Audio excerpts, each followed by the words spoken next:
अगर कुछ कर गुजरने की चाह हो तो कोई भी राह मुश्किल नहीं होती।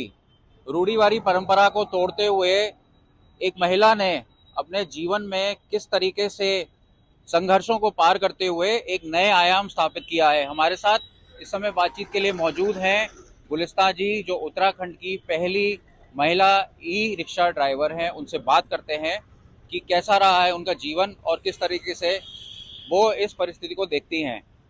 गुलिस्ता जी, आप उत्तराखंड की ई चालक ई रिक्शा चालक हैं, पहली उत्तराखंड की ई रिक्शा चालक हैं।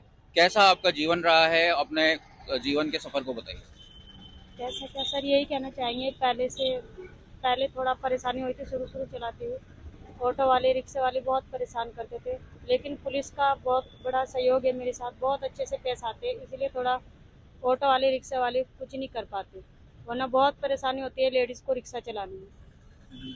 तो ये आपको ये चुनना क्यों पड़ा? क्या मजबूरी थी कि आपको ई रिक्शा चलाना पड़ा? सर जाहिर सी बात है, मैं पहले दवाई कंपनी में जॉब करती थी, तो जो जॉब करने में इतना नहीं पड़ता था, किराया भी देना मकान का और फिर घर का खर्चा भी, तो इसलिए हमने रिक्शा चलाने का सोचा, तो इनमें हमें सही पड़ता है पैसा ना।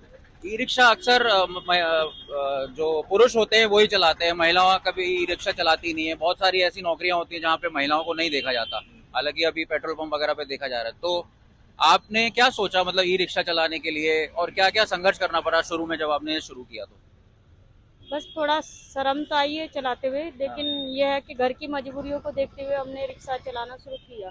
हिम्मत करी, मम्मी ने भी थोड़ी हिम्मत दी हमें, हमारी मम्मी को हमने शुरू से ही मेहनत करते हुए देखा है, तो इसलिए हमारी भी थोड़ी हिम्मत बढ़ी है कि हम भी कुछ करें, तो इसलिए हमने ये रिक्शा निकाला अपनी मेहनत की कमाई से और फिर इसे चलाया। तो जब आपने पहली बार ई रिक्शा चलाना शुरू किया तो लोग बोलते नहीं थे कि अरे देखो ई रिक्शा चला रही है, या रास्ते में कोई सवारियां आती होंगी तो देखती होंगी आपको कि अरे देखो लेडी ई रिक्शा चला रही है? तो कैसे उन कुछ बताइए हमें उसके बारे में।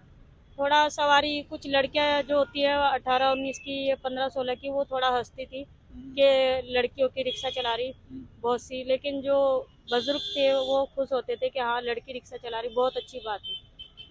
कुछ लोगों ने सपोर्ट भी किया, कुछ लोगों ने थोड़ा तोड़ा है हमें कि हाँ लड़की रिक्शा चला रही है। तो बाकी ऑटो विक्रम वाले आपसे को परेशान तो नहीं करते थे कि जैसे आपने ई रिक्शा चलाना शुरू किया? जी, ऑटो वाले तो परेशान करते हैं। तहसील के ऑटो वाले जो है वो भी परेशान करते हैं, कुछ रिक्शे वाले भी है जो परेशान करते हैं, लेकिन करे क्या, कब तक किसी से लड़ेंगे। वो तो प्रशासन का साथ है जो हमें थोड़ा बहुत मतलब सम्मान मिलता है, और कोई कुछ नहीं कर पाता। कोई ऐसा वाकया बताना चाहें कि कभी आपको परेशानी का सामना करना पड़ा? हाँ वाकई क्या, यहाँ पर कितनी बार मैं खड़ी होती हूँ, सवारी बिठाती हूँ, जेंट्स आते हैं उठा के ले जाते हैं सवारी, लड़ाई झगड़े भी कई बार हुई है। तो हमें तो जितनी हम अब तो 5 साल हो गए चलाते हुए, हम चाहेंगे कि जिस तरीके से मेरे साथ 5-6 लेडीज और है रिक्शा चला रही है, अब हमें भी कुछ सम्मान मिलना चाहिए, मतलब हमारे भी कोई स्टैंड वगैरह का इंतजाम होना चाहिए। तो अभी भी आपको लगता है कि बतौर महिला ई रिक्शा चलाना एक कठिन काम है? कठिन तो है सर, देखिए अगर रोड पे चलेंगे तो जेंट्स के साथ तू मैं होती है, क्योंकि जेंट्स कभी नहीं चाहता कि लेडीज आगे बढ़े, तो वो दौर तो हमारे लिए भी, हमारे उनमें भी आया है कि जेंट्स परेशान करते हैं। जी।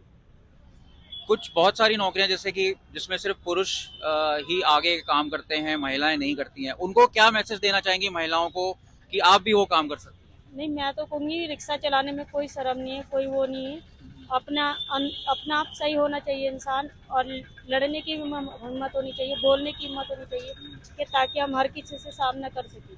अब मैं हूँ 5 साल से चला रही हूँ, हर किसी का सामना करती हूँ, उनमें अच्छे भी लोग मिलते हैं, मुझे बुरे भी लोग मिलते हैं, ऐसी बात नहीं सब अच्छे मिलते हैं, कभी कभी तो दारू पीने वाले ही मिलते हैं। अधिकतर मैं ज़्यादा ले जाती नहीं दारू पीने वालों को, मैं ले जाती ही नहीं। रात के समय में 6 बजे के बाद कोई सवारी इधर आधर की नहीं पकड़ती, अपनी इंदर रोड और अपनी एमडडी और तहसील की सवारी होती हूँ, क्योंकि बाहर में जाती नहीं 6 बजे के बाद। इसलिए अपना हिसाब से चलिए, जो महिलाएं परेशान हैं अपने आदमियों से, दारू पी पी के वो मारते हैं, उनके साथ लड़ाई झगड़े करते हैं, तो वो भी इस काम को कर सकती है, और शायद मेरे हिसाब से 4-5 आ भी गई हैं, हिम्मत भी करी है लेडीज़ों ने। तो मैं महिलाओं से कहूँगी, ना गलत ना सहे, सच्चाई का अच्छाई का साथ दे, यही कहना चाहेंगे।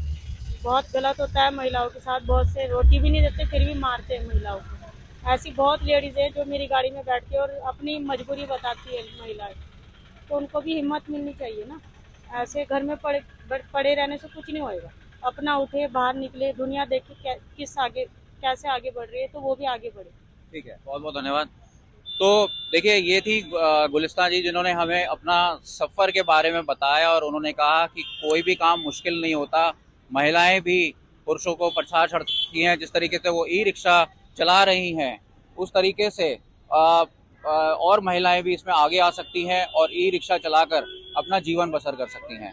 कैमरामैन अनिल भटोनी के साथ अंकित शर्मा, देहरादून, आज तक।